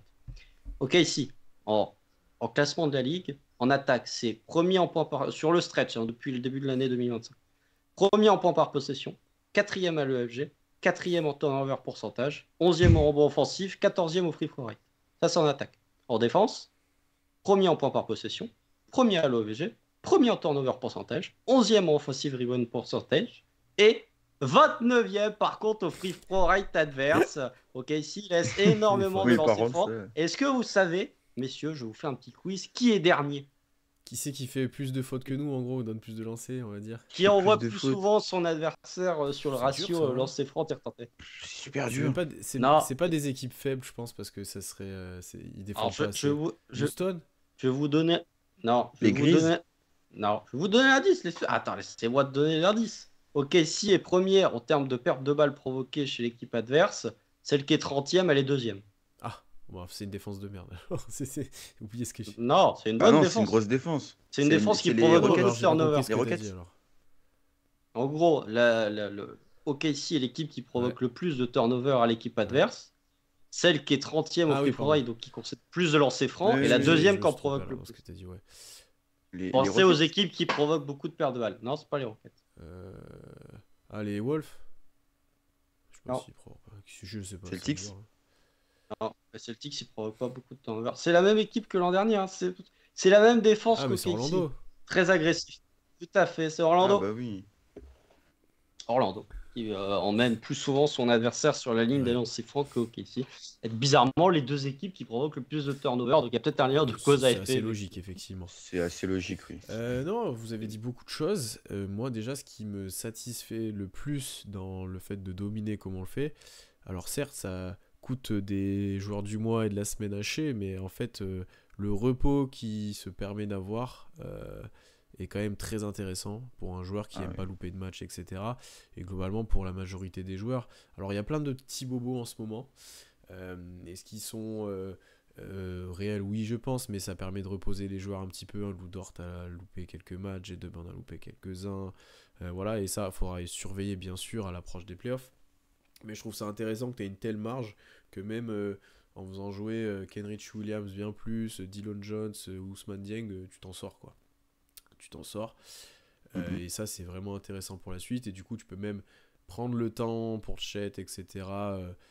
T'es pas dans l'urgence en mode bon, ça se passe mal, il faut que Chet soit bon et qu'on performe, qu'on gagne des matchs pour aller en playoff, pour avoir l'avantage du terrain ou ce que vous voulez. Donc ça, c'est un gros point positif. Et tu peux voir venir tranquillement le post-All-Star Break là. Si t'assures, on va dire, les semaines qui arrivent, tu seras assez tranquille avec combien il y a maintenant, 7, 8 victoires d'avance sur ou défaites d'avance sur Memphis. Voilà, t'es plutôt bien. Il y a 8 défaites d'avance, sachant que tu as minimum split le Donc, tiebreaker. t'es très bien. T'es très bien. C'est large. Après, il y aura des grosses Oui. confrontations. Il y en a plusieurs contre Minnesota qui arrivent. Il y en a contre Denver. Il y a des trucs intéressants à voir. Des bons derbies de l'Ouest, j'ai envie de dire. Donc ça sera De intéressant. toute pour façon, nous. les Wolves, je crois qu'on les joue 3 fois en 4 matchs. Mais t'as la coupure du All-Star On Break les- entre les deux. Ouais, on les joue pour finir c'est le dernier match. Non, c'est Miami, je sais plus. Enfin, sur le back-to-back, il y a Minnesota. Tu Ouais. les joues 2 fois pour. Tu joues 2 fois pour- d'affilée. Donc, Ouais. il y aura quand même Ouais. quoi se tester aussi. Donc ça, c'est quand même intéressant. Après, maintenant, moi, la période actuelle, c'est que on a un réveil des role-players qu'on a longtemps discuté avant, mais qui est en train d'arriver et qui fait vraiment plaisir. On avait le réveil de Cason Wallace qui ça faisait quel temps qu'on trouvait de mieux en mieux. Bon, il est absent. Il laisse sa place à Aaron Wiggins qui est... Mais je pensais pas le voir un jour à ce niveau-là. feu. C'est... Bon, et limite, c'est pas son match à 40 pions là, qui m'a le plus impressionné, c'est contre Memphis, où il tire dans tous les sens. Ah, le dernier, là. C'est... Ah, le dernier, c'est. Ouais, parce que Sacramento, il y a aussi. plus 25 dans le quatrième quart. Ouais, vas-y, non, c'est mais bon, là, le dernier, en dernier, fait, là, c'est la confiance qu'il a. C'est la confiance qu'il Tu a. te dis, je pensais Le pas qu'il pouvait faire autant de 3 points, quantité. là. Je pensais pas qu'il pouvait faire autant de quantité à 3 points. Et puis même dans le reste du jeu, en fait. Là, il joue presque 35 minutes, je crois, j'ai regardé, sur le mois de février. 38 Memphis. Ouais, et sur tout février, il joue 35, je crois. Et globalement, il a, là, ces derniers temps, alors il profite qu'il y ait moins de... Il n'y a pas Dort des fois, il n'y a pas Cason Wallace, voilà. Mais il prend beaucoup de quantité à 3 points avec de l'adresse. Il sanctionne les switches sur drive, etc. Il y a 2-3 actions assez spectaculaires qui fait ça. Il joue off-ball quand il y a besoin. Il va au rebond offensif. Et défensivement, c'est pas le même joueur aussi qu'à un certain moment où on s'en plaignait un petit peu. C'est clair. Et Ah bah, c'est là, sûr. tu dis, ok, là on comprend le contrat encore plus qu'avant. Là, ok, là on a un vrai joueur, un vrai role-player qui, s'il joue à ce niveau-là, c'est vite chiant. C'est vite chiant, ok, si. C'est d'ailleurs, je pense, c'est pas ton troisième créateur, mais c'est clairement ton troisième scoreur-tireur. Et je pense que même le retour Ah bah, de Chet clairement. avant un petit moment ne changera pas ça. Sauf s'il retourne sur le banc, que tout le monde est là, mais j'y crois pas trop pour l'instant. C'est même un truc qu'on disait en début d'année, ça, hein, de toute façon, que Aaron C'est le seul Wiggins, qui avait ce en profil. soi, Ouais. qui avait le profil de ball handler capable de créer, quoi. Ouais. Ah, là, c'est même pas que c'est le seul qui a ce profil, c'est que si Aaron Wiggins, Non, et mais ça, c'est un énorme si, hein, parce que Aaron Wiggins, faut quand même pas oublier qu'il y a un stretch sur tout le mois de janvier où il est à 20% à 3 points. Sur tout le mois de janvier. Ça fait 10 matchs quand même. Donc bon, on va quand même pas trop s'enflammer. Parce que bon, les pourcentages sont quand même bien aidés par le fait qu'il y en ait un où il tire à 6 sur 14 et qu'il y en a un autre où il tire à 8 sur 13. C'est comme Joe, de toute Bon, façon. C'est comme Joe. voilà, Ah, Joe, ouais, c'est mais différent, Joe met ouais. un peu plus dedans régulièrement, on va dire. Oui, Surtout sur les Joe. derniers matchs, c'est- oui. Ouais, et puis surtout, même avant que les role-players se réveillent à partir du match à Sacramento, Joe, c'est un peu le seul qui mène la baraque offensivement avec Shea sur le match à Golden State où tout le monde est infect, hormis Shea et Joe qui sont exceptionnels. Mais Aaron Wiggins, voilà, si Aaron Wiggins conserve ce niveau, et je suis très sceptique, pour être très honnête, je suis très sceptique parce qu'il y a une action face à Memphis où il prend le rebond off, il va à 0 Dans le degré, corner, il là, regarde ouais. même pas le Ah panier, ouais, il c'est. tire, ça fait ficelle. Ouais, Bon, mais là, là, c'est on est la sur un joueur confiance. qui est Là, voilà, c'est la on est sur un confiance. joueur qui pue la confiance. Donc, bon. Et si Aaron Wiggins garde ce niveau, tout ce qu'on demandait en sortie de banc là, sur le profil Cam Johnson, etc., c'est Oui. exactement ce que t'apporte Aaron Ça, c'est- Wiggins. oui. De la taille, du ball handling, de l'autocréation, du volume à 3 points. Et Si, de la meilleure défense, quand même. et de la défense, où il a enfin décidé de se sortir les doigts, on va être très honnête. Ah oui. D'ailleurs, c'est bizarre, hein, c'est à partir, enfin, c'est au moment où il en foutait pas une en défense qu'il jouait quasiment plus dans la rotation. Et là où il est quasiment tout le temps titulaire, même s'il y a pas mal de blessés. Donc c'est un énorme si. Si Aaron Wiggins et Alex Caruso, faudra aussi lui en parler sur les 2-3 derniers matchs, même s'il est tout le temps blessé, il y a toujours un problème, Caruso, pour X ou Y raison. Mais si Aaron Wiggins reste à ce niveau, c'est exactement ce qu'il faut en sortie de banc pour OKC, vraiment au poil Les près. derniers matchs, j'ai vu, j'ai dit, ouais, Cam Johnson, gardez-le. Hein. On s'en fout, on n'a pas besoin. Il est là. Après, tu Après, pourrais l'ajouter. mais bon. Oui, mais après, faut pas non plus s'enflammer. Enfin, Non. Wiggins, il profite aussi des absents et c'est un coup de chaud. Mais ça montre quand même de quoi il est capable et ce qu'il peut apporter. Et de toute façon, de manière générale, on l'a souvent dit, euh, est-ce que OKC peut aller au bout? Ça va dépendre évidemment de Shea, mais Shea, on sait ce qu'il va apporter. On sait qu'il va marquer ses points, qu'il va avoir ses tirs, peu importe la défense en face. Ce qui est le plus important, c'est de savoir si les role-players vont assumer leur responsabilité. Et on voit que là, quand c'est le cas, typiquement face aux Grizzlies, même quand Shea est dans une soirée où il est pas vraiment dedans, à côté, ça assure. T'as Oh, Wiggins non. et Joe Il est ignoble. oui, il est ignoble. Mais Non, pas vraiment dedans, là c'est gentil. Il oui, est oui, ignoble. Il a non, rien il mis. Ses il tirs, il les a pas mis. il a rien mis dedans. Il a rien mis dedans, Ouais. il a eu des lancers.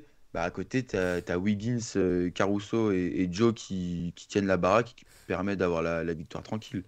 Donc, Hartenstein Je suis pas aussi. sûr que ça oui, tiendra en Hartenstein playoff, ça, aussi. mais oui, c'est quand même plus intéressant d'avoir ça. Est-ce que ça tiendra en playoff? Ouais. Je sais pas, mais après en playoff, t'as pas C'est Shaq toute la qui ferait une question. performance comme ça tout le temps.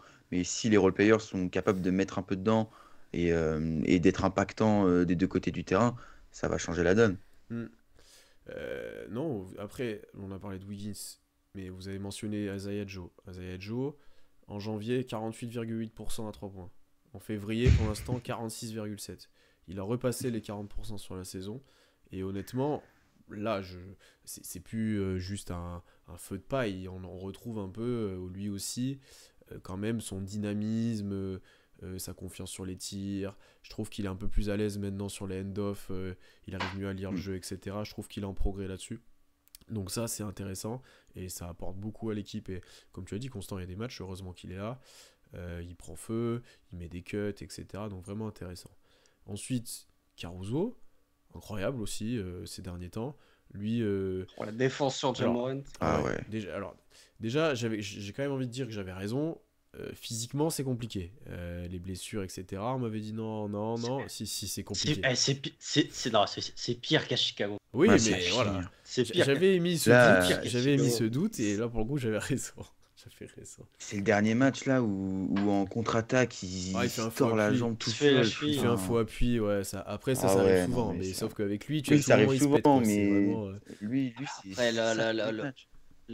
vraiment, le match à Golden State où il se blesse au bout de 23 Ouais. secondes. Ah Non, ouais. sérieusement. Ah ouais. Sérieusement. Mais effectivement, et là, on arrive. Enfin, je préfère le Caruso qui, à chaque match, je me dis, oh putain, est-ce qu'il s'est blessé, mais qui est C'est bon vrai. comme sur les 2 derniers, plutôt que Ah bah, le c'est sûr. Caruso qui t'en enfile 10 de suite et qui est complètement éclaté, comme c'était le cas Parce sur qu'il une a bonne peur. partie des Ouais. stades de la saison. Après, là, c'est vrai que quand il joue, contrairement à certaines parties de saison, il prend les tirs, il est un peu plus agressif vers le panier, il a un moins inutile balle en main. Les cuts, il est toujours bien placé, et je pense qu'il se trouve très bien vers Kartenstein. Il a eu plein de situations intéressantes comme ça.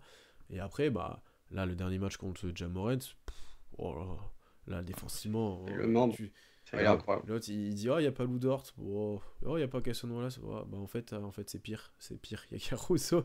C'était vraiment, il m'a rassuré là-dessus.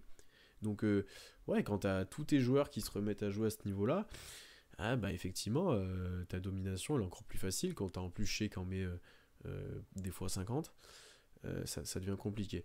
Et j'ai quand même envie de parler de J-Dub, qui alterne quand même, j'ai envie de dire, le bien, le moins bien, le très bien. Mais là où globalement je suis plutôt content, c'est provocation de lancer franc, comment il arrive à aller un peu plus au cercle, là récemment, ce qui est quand même assez intéressant. Moi je trouve qu'il y a des progrès là-dessus.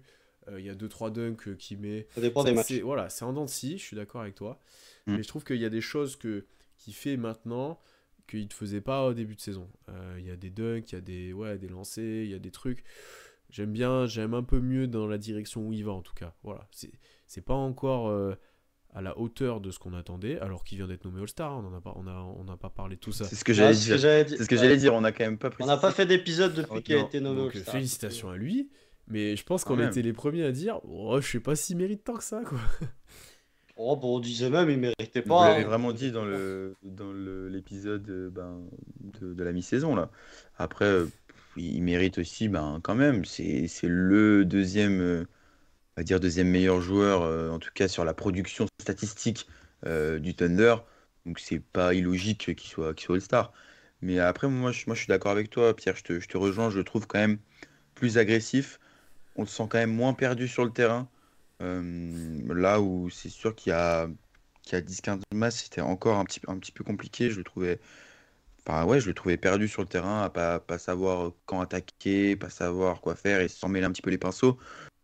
Je le trouve plus agressif vers le cercle et aussi plus en confiance là-dessus. Donc faut qu'il continue comme ça et j'espère qu'il va trouver de la régularité déjà dans la succession des matchs, mais aussi de la régularité dans les matchs, c'est-à-dire pas être bon que sur une mi-temps, réussir à avoir de l'impact sur tout le match et pas voilà, être infâme sur la première mi-temps et se réveiller en deuxième ou Le l'inverse, match à quoi. Golden State.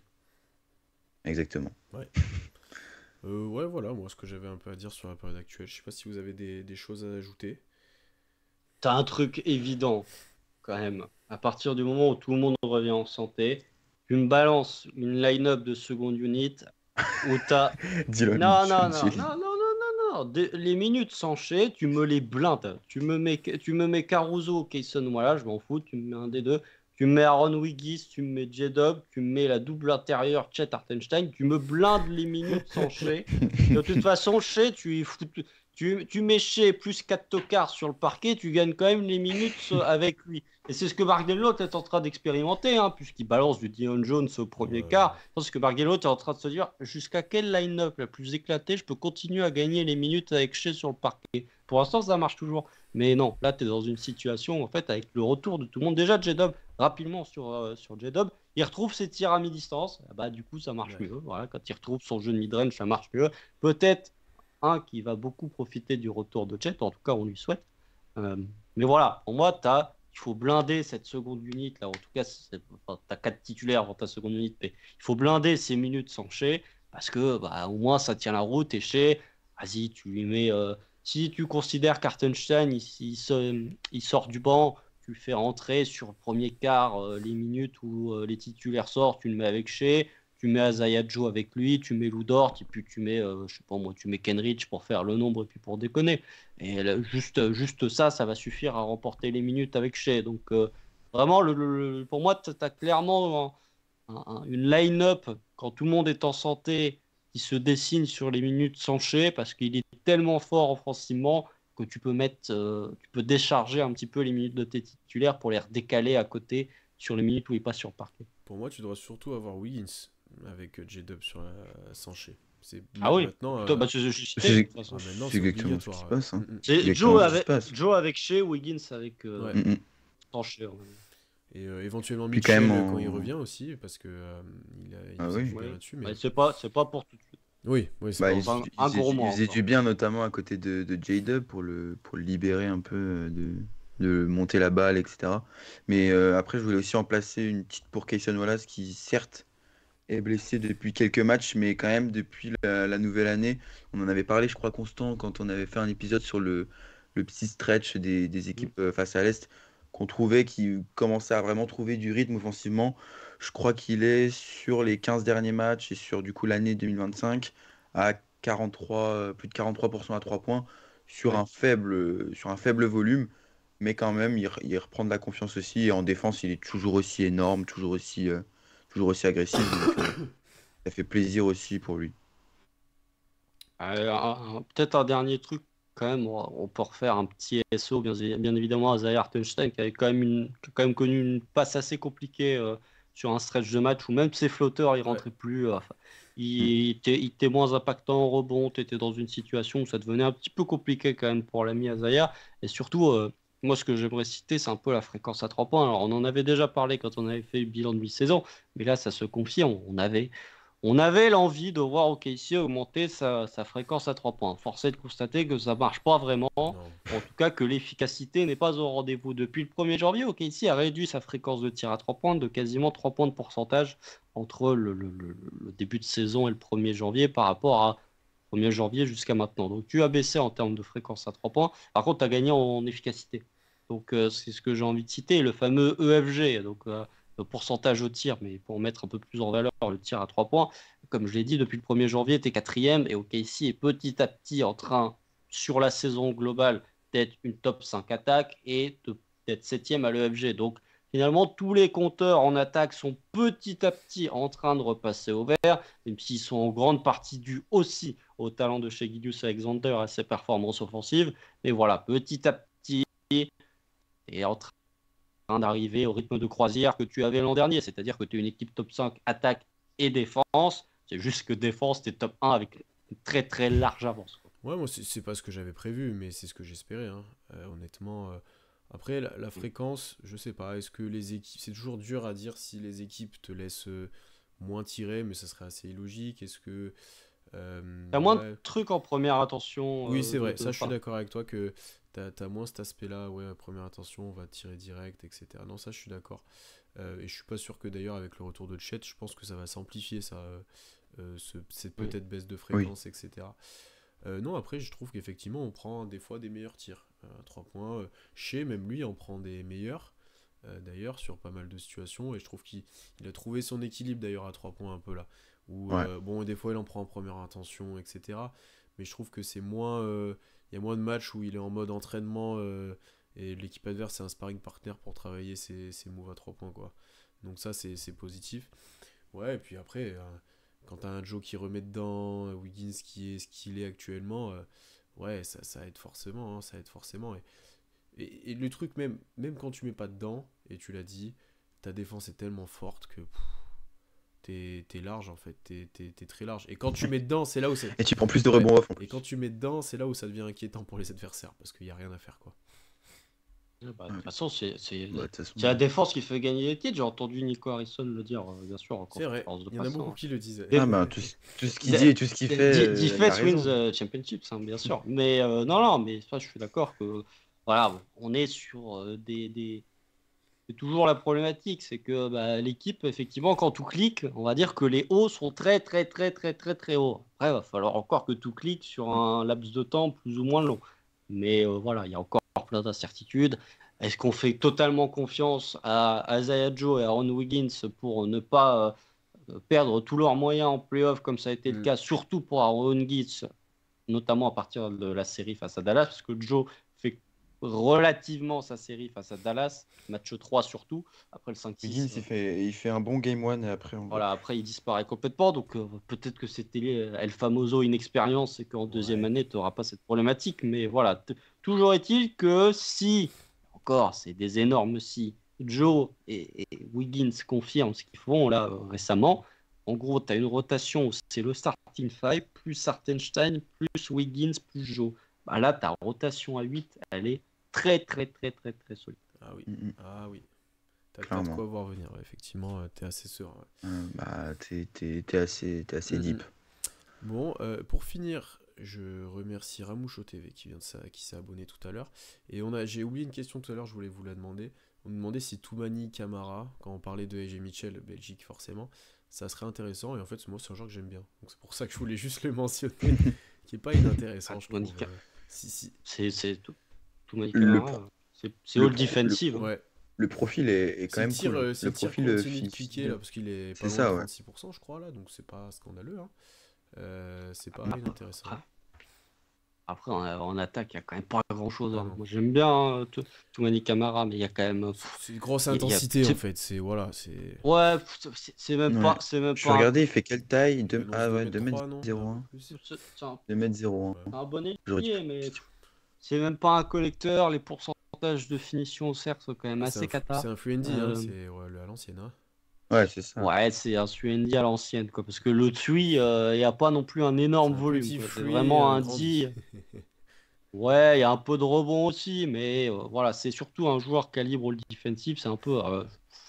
Ouais, je sais pas, faudrait voir quand même. Non, parce qu'il y a du volume à 3 points, je dis dans le des C'est pas profil, bêtises. dans le inintéressant. profil Hein. physique, C'est pas mal. c'est Hein. cool. Ouais, C'est pas franchement. mal. Bon, après, de Ouais. là à faire un Non, move pour on lui en et est loin. Je l'introduire pense que dans la Portland va rotation, vouloir quoi. regarder. Enfin, ce serait bête de. Oui, dans tous les cas. Et puis Ah après, ouais, dans le profil, ouais, c'est intéressant. C'est sûr. Voilà, je voulais mentionner ces petites questions. Eh bien, messieurs, malgré le retard, on a réussi à faire cet épisode assez long. Ça finit tard, mais on y est. Bon, c'était très intéressant de parler de tout ça. On a dérivé pas mal, bien entendu, mais voilà. Merci à tous ceux présents qui ont regardé, qui étaient dans le chat. On était assez nombreux, donc c'est cool pour un lundi soir tard, du coup. Et puis, ben. on sera en retard maintenant. Ouais, tout le temps. Faut rester en retard, faut se faire Et attendre. puis, du coup, on se retrouve très vite pour de nouveaux contenus. On verra ce qu'on fait pendant le break, notamment. Et puis, profitez bien. On se retrouve très vite. Allez, salut tout le monde. Salut.